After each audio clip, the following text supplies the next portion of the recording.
Алдағы темаларға күшебіз. Қазан мәгълүмати технологиялар һәм милтәсил техникумында ұшушы робот техникасы бойынша бірінші чемпионат узды. Катнашучылар алдына роботларны һавага күтәрү һәм хәрәкәт итүче платформага, коптерларга утырту бурычы куелды. Бу яңа компетенцияле. Шулай да иң кирәклесе җиңүчеләрне WorldSkills милли җыелма командасына чакыралар. Сәләтле һәм талантлы балаларга яңа мөмкинлекләр. Киләчәккә сәяхәт. Яшь оста программистлар гадәти булмаган ярышта катнаша. IT белемнәрен күрсәтәләр. Бу очракта оча торган робот техникасын сынап карыйлар.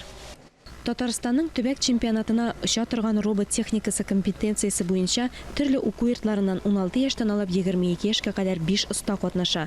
Егор мәсәлән Иннополистан килгән. В целом достаточно интересная робототехника. Гомумән алганда миңа бөтен төр техника, машина төзелеше дә, ракеталар да шактый кызыклы.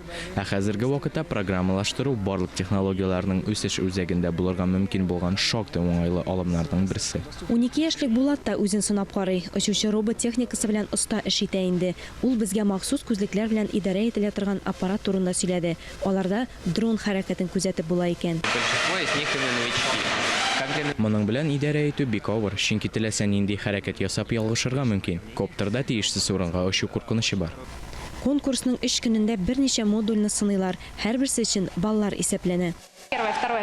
Беренче, икенче, өченче урыннар билгеләнә. Җиңү яулаган кеше икенче этапка, бөтен Россия этабына бара. Анда башка шәһәрләрнең иң көчле IT осталары белән бергә ярыша. Оча торган робот техникасы программистларның мавыгуы гына түгел, бу төрле өлкәләрне үстерүдә беренче адымнар да. Алия Галиуллина, И. Кислицына, Владимир Юрков, Татарстан яңалыклары.